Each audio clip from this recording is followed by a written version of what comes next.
You might know Brian Wilson's songs, you might know the Beach Boys, but what about the man behind the music? Brian Wilson's journey is all about talent, quirkiness, and sheer resilience. Oh, and if you dig this video, be sure to subscribe to the channel and check out the rest of the videos in this series. I've linked them in the video description. First, let's start with Brian Wilson's father, Murray, who had a glass left eye after an accident at Goodyear. One of his punishments for his children was to take out the eye and force them to peer into the empty socket. According to several accounts, after a blow to his head from his father, Wilson lost the hearing in his right ear. The infamous Sandbox. Yes, you heard that right. Brian had an actual sandbox in his house. It wasn't for building sandcastles, though. It was his creative space, his sandbox of inspiration. You see, Brian believed that the sound of the sand underfoot helped him connect to the essence of the beach, which was a recurring theme in his music. So he'd sit in his sandbox, sometimes with a piano, and let the grains of sand inspire him. Brian Wilson didn't just keep it in his house. At one point, he even had a sandbox brought into the recording studio so that he could work on his music in that same sandy environment. His fear of performing. Imagine being one of the top musical performing artists in the world and being deathly afraid of performing in front of people. Brian Wilson's fear of performing live is a well-documented aspect of his career. This stage fright was a significant challenge for him throughout his life. Stories and interviews with Brian Wilson himself shed light on his struggles with live performances. He has openly discussed the anxiety and pressure he felt when facing audiences. Wilson often found it difficult to connect with the crowd due to his fear, despite his extraordinary talent. Brian Wilson employed various coping mechanisms to deal with his stage fright. One notable strategy was to focus intensely on the music itself and drown out external distractions. He also sought refuge in the studio, where he could control the environment and create music without the pressure of the stage. These coping mechanisms provided a glimpse into the complex personality of his musical genius. Pet sounds and studio innovations. Imagine it's the 1960s and the Beach Boys are primarily known for their surf and car songs. Then, Brian Wilson decides to stop touring with the Beach Boys, produce, compose, arrange their next album almost entirely by himself, and produce one of the greatest rock albums of all time, Pet Sounds. This album was a departure from their usual style and it sent shockwaves through the music industry. Brian wanted to make something different, something that would stand the test of time, and boy did he succeed. Brian wasn't content with the status quo. He wanted to experiment, to innovate. So he did just that. He pioneered new recording techniques that had never been used before. He employed multi-layered vocal harmonies, unconventional instruments, and avant-garde arrangements. It was like he was painting a musical masterpiece in the studio. One standout example is the song God Only Knows. He placed microphones very close to the instruments and voices, giving the song an intimate, almost ethereal quality. The album and techniques used to record it were revolutionary and are still being studied today. Sharing songs with rival bands. How about that time Brian Wilson shared a hit song with a rival band? During the 1960s, the surfing craze hit the coastlines, and it wasn't long before the music scene caught the wave.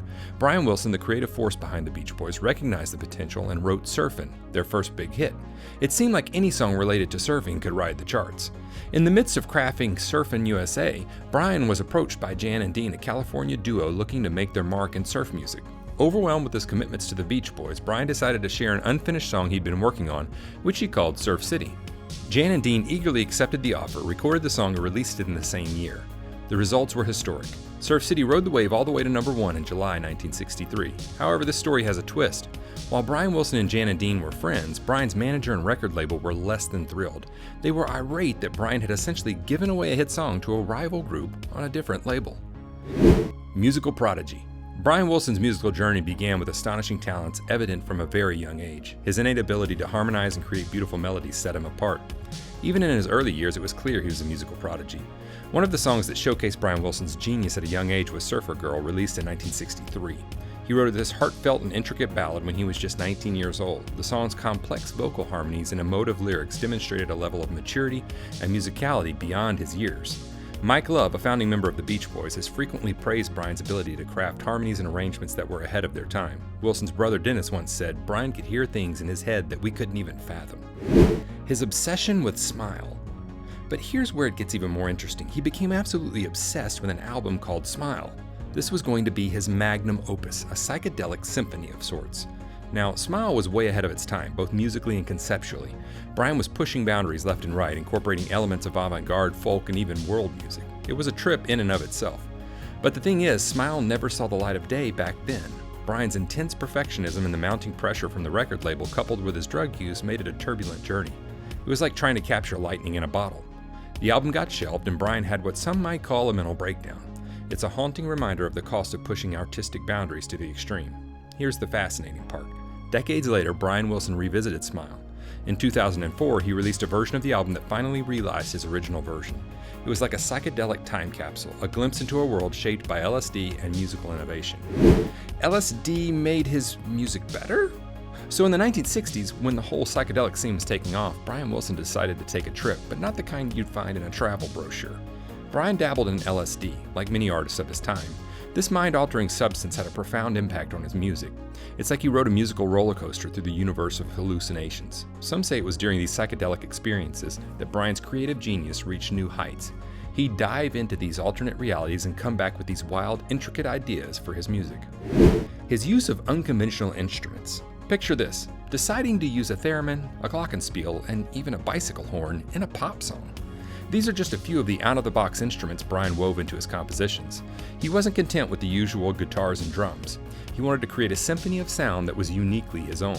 Now you might wonder, why the bicycle horn? Well, these unconventional instruments added layers of texture and whimsy to his music.